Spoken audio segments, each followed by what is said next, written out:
Hello guys. Welcome to Flick Bits Recaps. Today's movie recap will be a drama and thriller movie from 2023 called Nowhere. Warning. There are spoilers ahead. At the beginning of the story, we are shown a car and inside it a news is playing on the radio. In a future Europe gripped by crisis, a totalitarian regime, not enough at all, emerges as governments collapse due to shortages. They resort to killing to manage resources, starting with the elderly, then targeting pregnant women and children. Some countries resist, like Ireland, Iceland, and Norway. Nico and pregnant Mia flee with others. Guided by a smuggler to the harbor, they dodge obstacles, including a dog and police searchlights. They evade arrest, but face another smuggler demanding more money. Left with no choice, they give up their wedding rings and join others in a truck, including women, children, and a dog, all desperate to escape. Mia uncovers her belly, anxious about the baby's movement. Nico helps her find where the baby usually kicks and offers her a Snickers bar saved for Ireland. A refugee drills a hole for light, and Mia feels guilty seeing other children, remembering they left their first child behind. Nico reminds her soldiers took their child. The truck stops to take more refugees, becoming crowded. The group is split by gender. Nico is taken despite protests. He reassures Mia they will meet later. Mia watches violence outside through a hole, soldiers killing and women caged. At a checkpoint, women hide as soldiers check the truck despite the driver's papers. Soldiers inspect the truck, finding only boxes at first as refugees hide behind a fake wall. Suspecting something, the leader orders a soldier to shoot at the side wall.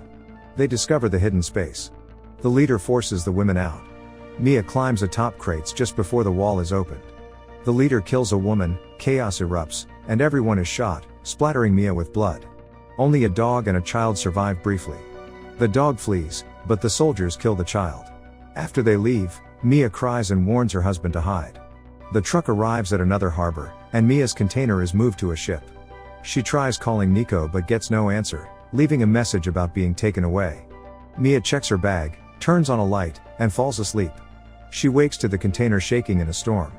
Through bullet holes, she sees sailors rushing. Mia yells for help, gets hurt, then knocked out by a jolt. Waking up, water seeps in through holes. The ship has sunk. Containers float in the sea. Mia's phone is broken. She tries another but does not know the password. Checking on the baby, Mia searches crates for anything useful. Mia searches crates but finds only plastic containers, TVs, alcohol, and earbuds. She puts on a hoodie and gathers items fallen from her bag, tape, a Swiss Army knife. She covers holes with tape to slow water. Finding her diary, she feels comforted by a family picture. She hears screaming and sees a sinking container with people inside. Desperate, Mia starts screaming Nico's name and puts her SIM card in the working phone, but Nico does not answer. When the container sinks, Mia breaks down. For the next few hours, she keeps trying to call Nico with no success. By nightfall, she grabs the knife, thinking about ending things, but then she feels the baby move. Mia decides to live for the baby and goes to sleep while hearing whales singing outside. Later, Mia notices a hanging crate shaking and moves out of the way just before it falls. This causes water to flood the container quickly, and Mia thinks she's about to drown. Suddenly, she wakes up and realizes it was just a nightmare. She sees that the tape has come off and the water is getting worse. Mia pushes a crate under the hanging one and releases it with her knife, only to find more plastic containers. At first, Mia is frustrated but then gets an idea. She takes the rubber from the container lids and uses it to cover the lower holes. Then, she finds a hose from a machine in one of the crates and uses it to remove water through another hole. She moves 2 crates against the wall to make a place to lie down and marks the water levels with tape, counting down the days until the water reaches the limit. After trying the phone again with no success, Mia uses wires from the earbuds to hang her diary photographs to dry. She checks her supplies and makes sure to ration her water and food carefully. She also discovers that the drill and lighter dropped by other people still work. Suddenly, Mia gets a call from an unknown number. Nico explains that he could not answer before because his battery died. He survived because the other driver had scammed them and abandoned the group outside the city. Mia tells him what happened to her, and Nico promises to rescue her. He tells her to save the battery and survive for their child. Suddenly, Mia feels a contraction and begs the baby to wait a little longer. She takes a bite of her sandwich and moves the crates around, but soon gets bored. She sees a storm coming and feels another contraction, hoping it is a false alarm. But she is wrong. The storm shakes the container, and the baby is really coming. Mia screams in pain as water starts coming inside again, and her phone rings, but she drops it when she tries to answer. With no other choice, Mia takes off her dress and hangs onto the crate's ropes as she stands and gives birth in the water. The umbilical cord is wrapped around the baby's neck, but Mia quickly removes it and pats the baby's back until she cries. Then, Mia climbs on top of a crate and holds the baby, waiting for the storm to pass. The next morning, Mia feels the placenta coming out and puts it in a plastic container. She tidies up the place as much as she can and puts the baby in a small box with a hoodie while she checks her things. She eats some food from a can, but the phone got water damage and is not working. To make things worse, the baby won't stop crying, and Mia tries to breastfeed her without success. Hearing the container's metal squeaking, Mia gets an idea. She uses the drill to make holes in the ceiling, hoping to cut a square that will let her out. However, the noise makes the baby cry even harder. Mia tries to calm her down, but nothing works, not even singing. Frustrated, Mia snaps and yells at the baby, but quickly apologizes when she realizes what she did. Moments later, Mia feels her chest react and tries feeding the baby again. This time, milk comes out and the baby finally feeds. Exhausted, Mia cannot stop herself from eating all the food she has left. Then she goes back to drilling the ceiling, but the drill runs out of battery before she can finish. She puts the SIM card back into the original phone, but it still does not work. Frustrated, Mia starts throwing her things around in anger. Finding the knife, she tries to use it on the holes in the ceiling, but it hurts her hands. With nothing else to do, Mia takes care of the baby, occasionally wetting the child's skin to help with the heat. Sleeping is hard because her stomach growls from hunger. Desperation takes over, and Mia decides to eat her own placenta. After a while, she hears the wails again, and when she looks out, a whale hits the container, causing the baby to cry again.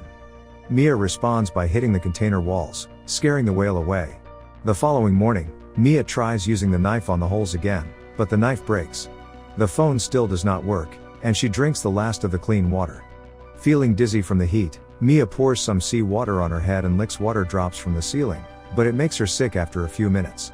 The dizziness gets worse, and Mia sees a paper plane land on her legs. She imagines her first daughter appearing, blaming her for her death by the soldiers. Nico also appears, telling Mia it was not her fault. When Mia wakes up from this dream, she feels better because it's finally raining, and water is coming through the holes. Mia drinks some water and collects as much as she can in plastic containers. She also grabs a can, and when the lid breaks, she gets an idea. She puts the rope from the crates through the holes in the ceiling and starts pulling down. Finally, she opens a hole that lets sunlight inside. Afterward, Mia climbs on top of the container and sees there is no land in sight. She and the baby sleep up there to get fresh air. When it is time to change the baby, Mia throws the dirty hoodie into the water, which attracts some fish. She quickly grabs some rope and a piece of metal to try fishing, but she cannot catch any fish. After giving up, Mia sees a plane flying by. She rushes into the container, breaks a television, and grabs a piece of the screen. In her hurry to climb back out, she hurts her leg. Ignoring the pain, she uses the screen piece to reflect sunlight, but the plane does not see her and flies away. Disappointed, Mia returns to the container and stitches her wound with wires and small metal pieces, using alcohol to ease the pain. Seeing the earbuds, Mia gets another idea. She uses the wires to make a net. She throws it in the sea with a dirty cloth and finally catches some fish, which she eats raw. In the following days, Mia works hard to survive.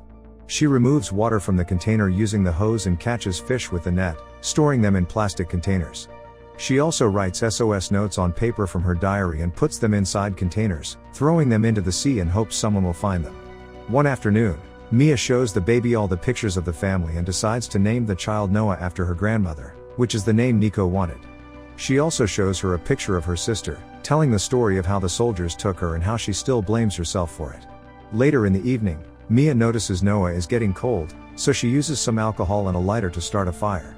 In the middle of the night, Mia hears something hitting the wall and discovers it is just a plastic container. At that moment, her phone starts ringing, and she is delighted to hear Nico's voice. Unfortunately, he is bad news. He tried to steal a boat but was seen by the soldiers and got shot. He is hiding, but he is slowly bleeding out and does not have much time left. Nico calls to say goodbye and makes Mia promise she will survive. Mia puts the phone next to Noah so he can talk to her and hear her cute little noises. After Mia and Nico tell each other, "I love you," her battery dies, and she cries as the wind puts out the fire. It's then revealed that Mia still has the Snickers bar, which she's saving for the end of her journey as promised. On day 26, Mia feels overwhelmed in the container covered with drawings and writings. The rising water forces them to live on top. Mia builds a raft from crate wood, containers, and rope. A seagull gives her hope of land nearby. Mia starts a fire and prepares a sail. Suddenly, she hears a noise and realizes the container will sink soon. She dives to save her belongings, including a Snickers bar. Her foot gets tangled, but she cuts the rope and swims out before it sinks. Terrified, she cannot find Noah until a passing whale sprays water, making Noah cry. Mia follows noises and reunites with her daughter, Noah. The next morning, she throws fish from a container to attract birds.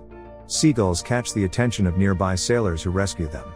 Noah is found alive. They also pull Mia's body from the sea and perform CPR until she wakes up. They hand her the baby and call for help. Mia realizes they are nearing Ireland, where she can start anew and the story ends here. Drop your thoughts in the comments below, and if you like the story, don't forget to like and subscribe for more film recaps.